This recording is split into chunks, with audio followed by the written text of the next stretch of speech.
Thinking back, then we did a second play that was called The Little Mermaid.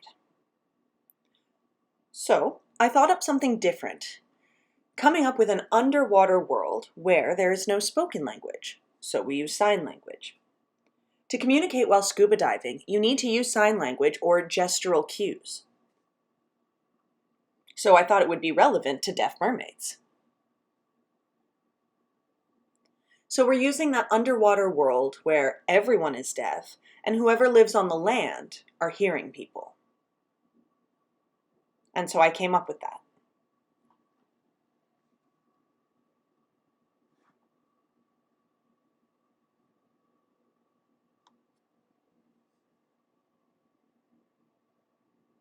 Hello everyone, my name is Sage Lavelle. Welcome to another Deaf What interview, and welcome Jack Volpe. Hello, great. Thank you for inviting me to be here.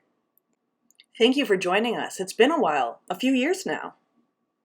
So we have a few questions for you, and I'm curious, you've been in school for a bit now. What is it you're studying?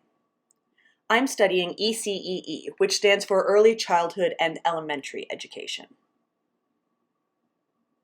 The program is 4 years long at Concordia University in Montreal. Now I'm in my second year. In fact, I'm taking up a summer course right now, just one from May to June. It's like an intensive class for 6 weeks. In about 2-3 weeks, I'll be done with the class, which means vacation, and I need that. Cheers to that. Vacations are important, as it's part of self-care. Is it a goal of yours to become a teacher? Yes, I want to become an elementary school teacher. That's something I would like to see more of. As you know, deaf children, here in Quebec, it's been tough for them, especially in terms of language delay. Those deaf children typically are born to hearing parents, and the parents do not know how to communicate with them. So, entering elementary school education is a good way to expose them to the language, or even better, before the age of 5. Teach them ASL. Deaf culture. It's a critical need. Parents need to know the needs of deaf children going to school and what to do. I like the idea of working in elementary education, which is at the beginning of a child's education, and I'm there signing as a deaf teacher, a role model. Outside of that, I feel there's a gap. Not many deaf students enter high school. So it's best to start with elementary. It's an advantage to expose them to everything deaf culture and sign language at that age. Elementary school or preschool is a really critical point for deaf children's lives. Absolutely. Language exposure, cultural exposure. I'm lucky to have that exposure when I was young. I grew up with confidence. I'm really lucky. It's so important. Putting school aside, can you tell us more about Seeing Voices Montreal? What have you been up to? Before I entered school, I was more active, but with school, I've been less active. You see, the board of directors for SVM are all volunteers, and there's 4 of us.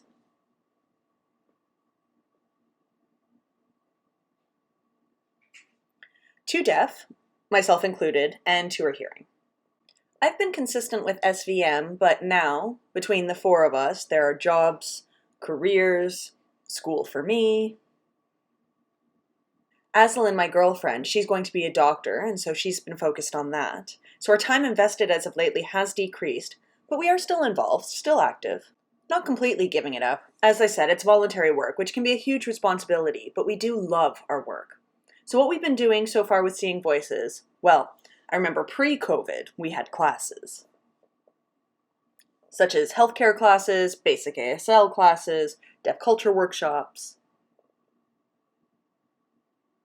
We also hosted events, collaborated with the hearing community for performances, not like plays, but shows.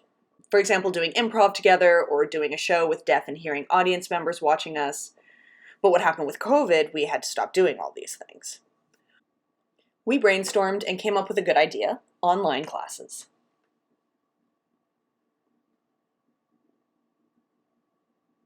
So COVID happened, and then in April we set up those classes and it went into a boom.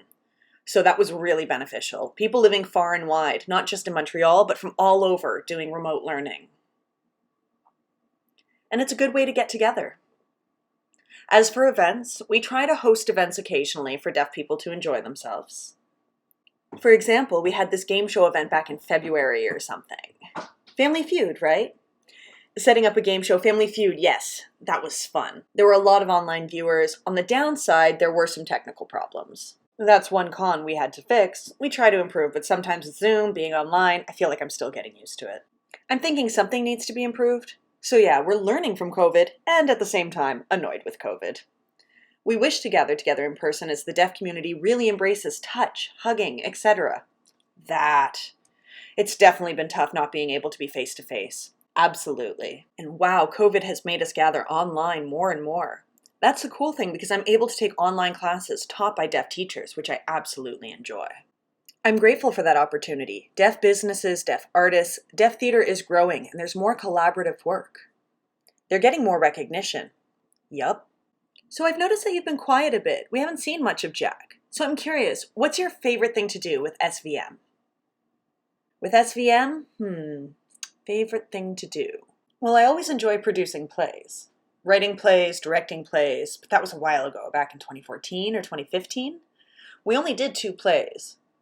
I also love doing improv, collaborating with hearing and deaf performers. Sometimes we do group improv. 5 hearing and 5 of us, deaf folks, would perform funny jokes, make the audience laugh. That's something I always enjoy. Also, I love ASL stories.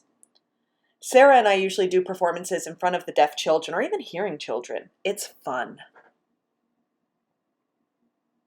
I love seeing the audience enjoy themselves by watching us and laughing.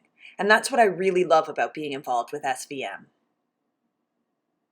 Also, teaching ASL classes, teaching workshops on deaf culture. I always enjoy doing that type of work. Anything that has to do with SVM, I'm always enjoying what I do. I like the idea of establishing bridges between the deaf community and the hearing community, so that we can cross that bridge and meet each other. If they, hearing folks, don't know how to communicate, we are here to explain and guide them. If deaf folks don't know how to work with hearing folks, we will guide them as well. We like to help people, that sort of thing. Relating to plays, I know I've never watched the full run of your plays, only clips. But I know you were featured on CBC, right? Yes, Seen and Heard. Yes, I saw that documentary. Really, English and ASL are 2 completely different languages of their own, having their own established. So how did you feel after that was released? Well, it's a bit funny and ironic. When that hearing company named Picture This Productions, they contacted us. They found out about our first play, Deaf Snow White, and they were like, so you're producing a play. We're curious. We want to know more. Do you mind if we film y'all? At first, I was uncertain about how they would represent us and how we would present the deaf community. At that time, I was frightened, so oftentimes I was resistant. So they tried to convince me by asking how to book interpreters. So I, with SVM, had a lot of support and shared that with them. When they approached me using their voice, I was like, nope, can't hear. So they wrote things down, and I accepted that communication. They had questions for me, and I responded in ASL. They were flabbergasted and laughed nervously and contacted the interpreters themselves. So that was fine. It took a few years to complete the documentary, started 2014, 2015, around that time, until it was released in the fall of 2018. I was a little worried about the release. I didn't trust them for many years until the documentary was released, and as I watched the documentary, I was incredibly relieved. I was finally able to trust them. They represented the deaf community and represented SVM in the right way. So for that, I tip my hat off to them. They're really happy that I trusted them, and I've already told them, honestly, I never trusted you in the beginning, but after you showed me the documentary, Seen and Heard, I finally trust you. And for them, that was a huge blessing. So yeah, it's like, because it's tough being a deaf person who's part of the deaf community, it's important to have the right representation, and sometimes the hearing community just doesn't understand. As a result, we can be represented in the wrong way, and that's where my resistance comes in. But as they've shown me, developed trust, I was fine moving along. They showed good allyship, and so I'm happy about that. Wow, it was incredibly brave of you to say that, to express your vulnerability, and for you to trust hearing people to film that experience. But the documentary was successful. I'm glad it was distributed so people can become more aware about deaf culture and deaf theater. So do you have any thoughts you want to share with the hearing world? Be open-minded. If you're closed-minded, you're not learning. Be aware with what's happening. You don't have to be restricted and remove these restrictions, but please be unlimited rather than limiting us. As a teacher, teaching ASL, Sometimes the hearing students would share a thought. And I would be like, oh, I never thought of it that way. I am learning at the same time. I am a teacher, but I am still learning. And I strongly encourage the hearing community to learn. Be open. Be optimistic over pessimistic. Positivity. There's a lot happening in this really wild world, and with everything in terms of oppression and negativity. For example, Black Lives Matter. So it's really important to be aware of that. Also, with what is happening in the Indigenous community last week, it's so heartbreaking. We have to assess ourselves. And not just hearing people, this includes deaf people. Yes, we have to unpack ourselves to make sure we face this thing we're struggling with and figure out what to do with it. We have to learn and analyze this. We have to learn about what happened in the past. For example, we've learned about history, white history, but what happened before history was documented? We didn't learn about that. It's our responsibility to make sure we change the system. What it was like before, and take that, along with what we've learned, to incorporate a better future for our children, both hearing and deaf. Educate them, and they will have that awareness. They'll go through that unpacking process as well. Maybe that's something that will happen more frequently, and the future will change that. We have to be aware, and what happens with that, we have to be aware of the change too. Absolutely. Change is good. It's not a negative thing. Change is good. We learn and we unlearn. It's a good way to find yourself and where you stand. Do you have the perspective of both worlds? Also, be open. That's what I want to share with the hearing community. I strongly suggest that approach. I agree with you, especially on the importance of change, because without change, there's no growth. It's just stagnant. That's right. And I learned a cool sign for unlearn. Unlearn, that's so cool. Imran Hakamali taught that sign at a panel discussion with Pride Toronto that happened a couple of days ago. He taught us that sign for unlearn. Unlearn. So cool, unlearn. I'm going to borrow that. You don't mind if I borrow that? Well, it seems like Imran shared that publicly, so yeah, go ahead. Great. It's important to give credit. I'm excited. I tip my hat to him. Great, thank you. Do you have any thoughts you wish to share with the deaf community? Don't be afraid to express yourself. Don't be afraid to share. If you share, you might be afraid of being looked down upon, being judged, or experiencing oppression. I completely understand feeling oppressed, feeling hurt, grieving. Yes, but at the same time, it's an opportunity to become stronger. I remember I learned this from a really interesting movie. You know Batman. So the movie Batman begins. There's a scene where the father interacts with his son, Bruce Wayne, and he tells him about why do we fall?